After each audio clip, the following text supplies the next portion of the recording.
Hello everyone, welcome to my छोटू मोटू सा चैनल। सो फ्रेंड्स, हम लोगों ने फोटोसिंथेसिस का पार्ट 4 कंप्लीट कर लिया था। सो अब मैं अपना पार्ट लास्ट लेके आई हूँ, पार्ट 5 फोटोसिंथेसिस क्लास 11th का नीट के लिए। तो हम उसको अपनी वीडियो स्टार्ट करते हैं, ठीक है ना। This is one of the last topic of this chapter, so let get started without wasting any more time.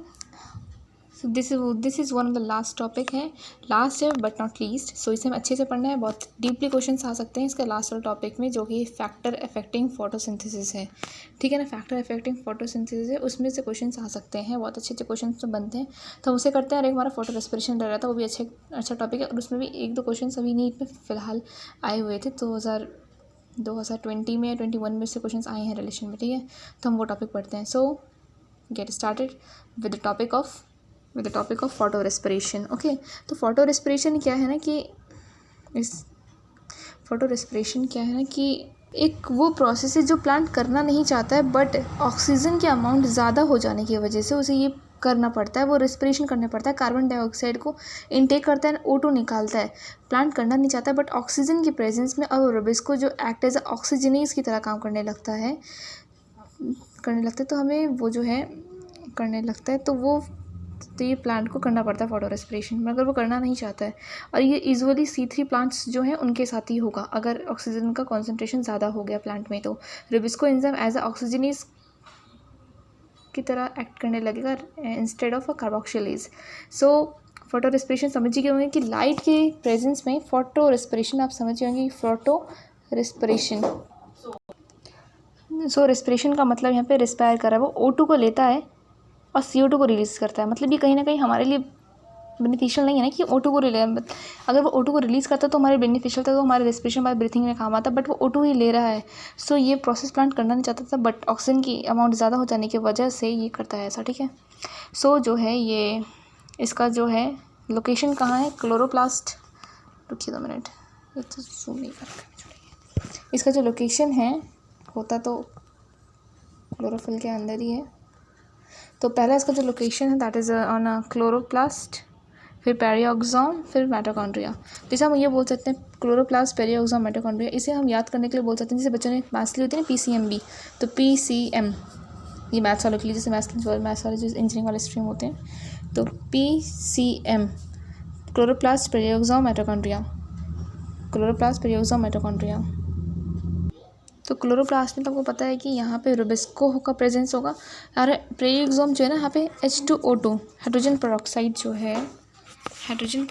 है यहाँ पे वो ब्रेक डाउन होता है, ठीक है। तो पेरियोक्सोम में वो होगा, हाइड्रोजन पेरोक्साइड का ब्रेक डाउन होगा, और फिर वो ऑक्सीजन रिलीज़ कर रहे हैं यहाँ पे, ठीक है ना, ऐसा कुछ होगा वहाँ पे।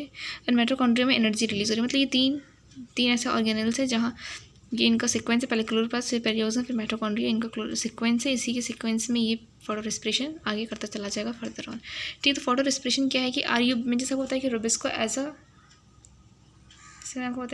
एज अ ऑक्सीजन इसकी काम करने लगेगा, ठीक है।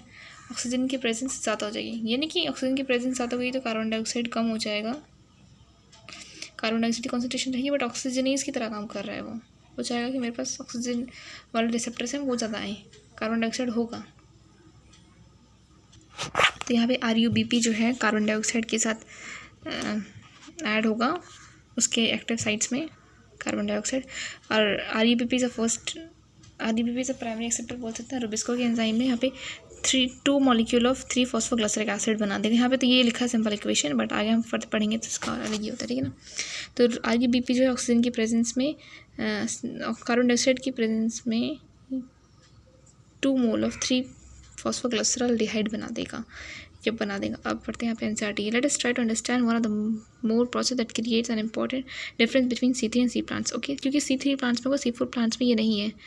C3 प्लांट एक ना मतलब होता है ना कि स्टैंडर्ड वर्जन है, तो उस प्लांट इसको जैसे वो फोटो रेस्पिरेशन नहीं करता। To understand the photorespiration we have to know the little bit more about the first step, the Calvin pathway, the first CO2 fixation step. This is a reaction where the RUBP combines with CO2 to form a 2 molecule 3PGA catalyzed with Rubisco.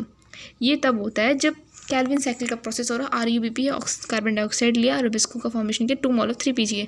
बहुत लोगों को ये photo respiration का ही part है, but नहीं, बहुत लोगों का फोटो रेस्पिरेशन का पार्ट है ये रुबिस्को ये बना रहा है 2 mole of 3 phosphoglyceric acid, but ऐसा नहीं है। ये केल्विन साइकिल का ही पाथ आपको फर्स्ट प्रोडक्ट जो दिया है वो बनाने का दिया है, ठीक है। तो don't get confuse between this.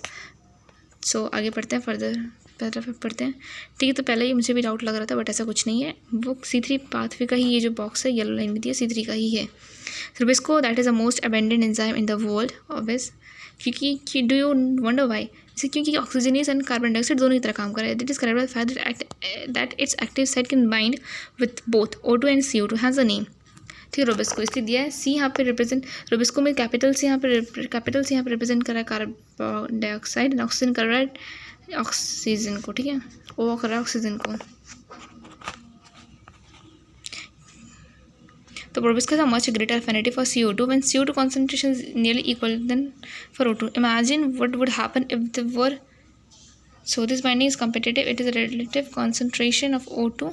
So to then determine which of the two will bind to the enzyme. अगर concentration ज़्यादा हो गई इनकी तो competition होगा कि कौन ज़्यादा, तो वहाँ पे जो ऑक्सीजन को प्रेफरेंस करेंगे। In C3 plant some O2 bind with rubisco some, मतलब ये नहीं कि ज़्यादा C3 पाथवे हो रहा होगा, मगर कहीं ना कहीं फोटो रेस्पिरेशन पाथवे भी हो रहा होगा।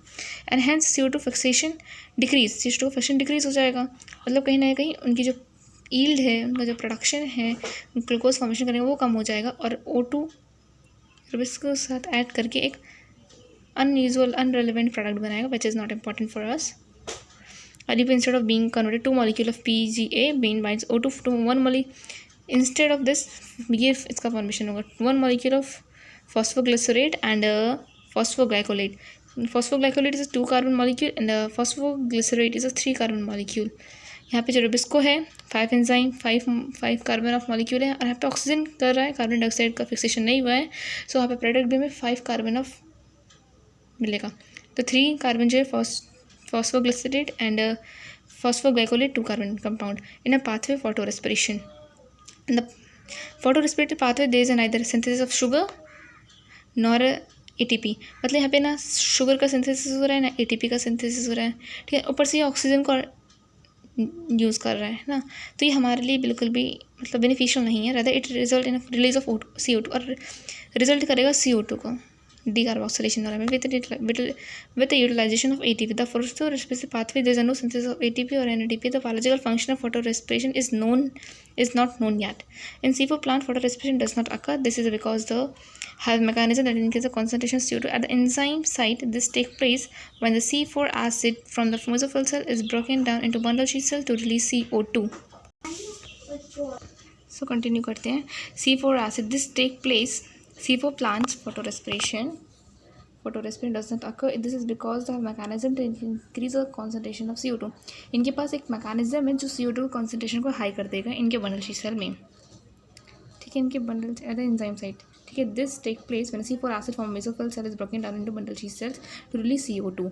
ये बता रहा है कि this take ऐसा कब होता है, वो concentration CO2 की कब ज़्यादा करता है। अभी मैं आपको बताती हूँ इस वाले C4 प्लांट्स वाले जो पाथवे दिया था, ठीक है ना। वो बोल रहा है जब मेसोफिल सेल से कार्बन शीट सेल में जब ट्रांसपोर्ट होता है, यहाँ पे वो CO2 का कॉन्सेंट्रेशन ज़्यादा कर देते हैं। तो यहाँ पे CO2 का कॉन्सेंट्रेशन हमने ज़्यादा कर दिया, concentration, this is increase in intercellular concentration, this ensure that Rubisco enzyme This to ensure that a Rubisco function as a carboxylase minimizing the oxygenase activity, ठीक है ना। तो फोटो रेस्पिरेशन जो है C4 प्लांट में नहीं होता है, याद कर लो इसको। Now that the C4 plants like photorespiration, you probably understand why productivity and yield are better in the plants. अब C4 प्लांट्स से प्रोडक्टिविटी क्यों बेटर होती है, क्योंकि यहाँ पे फोटो रेस्पिरेशन नहीं होता है। फोटो रेस्पिरेशन यहाँ पे C2 प्लांट्स में C2 वो भी कहते हैं, C2 पाथवे भी कहते हैं, बिकॉज यहाँ पे जो फर्स्ट प्रोडक्ट है ना फॉस्फोग्लाइकोलेट है, तो C2 कर देते हैं, तो हमारे पास C2 साइकिल है, C3 साइकिल है, C4 साइकिल है, हमारे पास C1 C2 साइकिल है, C3 साइकिल है, C4 साइकिल है, हमारे पास तीनों। अब हम तीनों को डिफरेंस कोई हमें निकालने बोले तो अच्छे से निकाल लेना आना चाहिए, ठीक है ना। अब हम now that you C4 plants like beside the above discussion you may compare the plants showing the C3 C4 pathway is the format given in the following. So this is the table that a difference between C3 and a C4 plants, इसे हमें करना है, ठीक है। तो रुको यार 2 minute. So friends start करते हैं। ये वाला टेबल जो है 13.1 का आप अपने पेज से निकालें, और आपने अपने पेज में भरा होगा, इसे फिल किया होगा, और मेरे जो मैंने फिल किया आप उससे टैली करते हैं क्या होता है क्या नहीं होता, ठीक है ना। तो यहाँ पे है the cell type in which a Calvin cycle take place. Calvin cycle कहाँ होता है? तो C3 में मेसोफिल सेल में, C4 बंडल शीट सेल में। एंड इनिशियल कार्बोक्सिलेशन कहाँ होगा? Mesophyll cell bundle sheath cell में, ठीक है ना। हाउ मेनी सेल, कितने सेल होते हैं इनके पास? डिफरेंट टाइप के। एक के पास 1 होता है, इसके पास 2 होता है, इसके पास बंडल शीट सेल्स एंड मेसोफिल्स दोनों होंगे। और इस वाले के पास C3 के पास सिर्फ मेसोफिल सेल्स होंगे, ठीक है ना। इसका प्राइमरी एक्सेप्टर RUBP है और इसका PEP है। इसका C4 प्लांट्स का फॉस्फोइनोल पारावेट है एंड RUBP इज़ आपको पता ही है क्या है? रोबिस्को बोल सकते हैं। नहीं, primary acceptor is Rubisco, right. हाँ ठीक है RUBP ना, रोबिस्को नहीं है, कुछ और है वो, रेबुलिस फॉस्फेट वाला। एंड इसका primary CO2 product PGA phosphoglyceraldehyde and oxaloacetic acid. यहाँ पे बोल रहा है इसका जो था ये वाला प्राइमरी एक्सेप्टर कितने कार्बन का था? इसका प्राइमरी एक्सेप्टर 5 कार्बन मॉलिक्यूल का था, इसका 3 कार्बन मॉलिक्यूल का था। एक्सेप्टर इसमें RUBP है, इसमें फॉस्फेनॉल पायरुवेट है, जैसे आपको पता है, ठीक है ना। एंड अब बात करते हैं primary fixation product C3 C4 है। देखो भाई इतना, तो अब मैं आपको एक चीज़ बताऊँ तो नहीं होता। अच्छा मैंने आपको चैप्टर पढ़ा दी, तो आप इसे खुद फिल कर सकते हैं अच्छे से। तो आप इसे देख लीजिएगा, टैली कर लीजिएगा। मैंने देखो अच्छे से कर लिया है। यहाँ पे मैंने अच्छे से इसकी वीडियो ले रही हूँ। आप इसको वीडियो को पॉज करके इसे आप क्लिक स्क्रीनशॉट लेके इसे आप फिर से टैली कर सकते हैं अपने उससे, ठीक है ना। या फिर फिल करके ये आ सकता है डिफरेंस, और ये बहुत इंपॉर्टेंट है फर्दर आगे मेडिकल के टेस्ट में, नीट के टेस्ट में आ सकता है। Factor affecting photosynthesis last but not least, same as we know. इसका पहला है ना कि हम पहले ये Blackman's law of limiting factor पढ़ लेते हैं, ठीक है ना। Blackman's law of limiting important है इसलिए पढ़ रहे हैं पहले। इसकी एक ग्राफ है, इसने कहा है कि इनिशियली जो है लो इंटेंसिटी है, लीनियर जाएगा, इसके बाद ये स्टेशनरी चला जाएगा, ठीक है ना। लीनियर है, लो इंटेंसिटी है, फिर आगे जाकर इंटेंसिटी बढ़ी, एक ऑप्टिमम इंटेंसिटी पे जाके ये इसका रेट ऑफ फोटोसिंथेसिस थोड़ा कम हो जाता है। कम नहीं, इवन कांस्टेंट हो जाता है, स्टेशनरी हो जाता है। आगे फर्दर इंक्रीज, इवन कम होने के चांसेस होते हैं, वो डिक्रीज़ हो सकता है डीनेचरेशन की वजह से। Blackman's law of limiting factor इन दिया था, ब्लैकमैन ने दिया होगा इन 1905 में। इसने ये कहा था कि chemical process is affected by more than one factor then its rate will be determined by the factor which is nearest to its minimal value. It is a factor which affect directly the process if its quantity is change. देखो plant affecting photosynthesis बहुत है, मतलब एक external भी कुछ affecting photosynthesis है और कुछ एक्सटर्नल भी है, ठीक है ना। तो इंटरनल की बात करें तो है number, size, age, orientation of leaf, mesophyll cells, chloroplast, internal CO2 concentration, amount of chlorophyll, ये सारे इंटरनल फैक्टर्स हैं। जो कि इंटरनल फैक्टर बेसिकली डिपेंड करते हैं genetic predisposition and the growth of the plant, ये सारे इंटरनल फैक्टर। एक्सटर्नल फैक्टर क्या है? Carbon dioxide, light, temperature, intensity, water, these all are the external factor, ठीक है। तो वन बाय हम पढ़ेंगे। इंटरनल फैक्टर में ज़्यादा हम तो नहीं पता कर सकते क्या है क्या नहीं है, बट हम एक्सटर्नल पता कर सकते हैं। तो ब्लैकमैन्स लॉ ऑफ लिमिटिंग फैक्टर ने कहा था कि अगर कोई भी केमिकल प्रोसेस जा रहा है, मतलब अगर एक फोटोसिंथेसिस क्यों नहीं किसी प्लांट में हो रहा है, जो कि 3-4 फैक्टर में डिपेंडेंट करता है, जैसे photosynthesis, light, intensity, carbon dioxide, temperature, water, इन सब में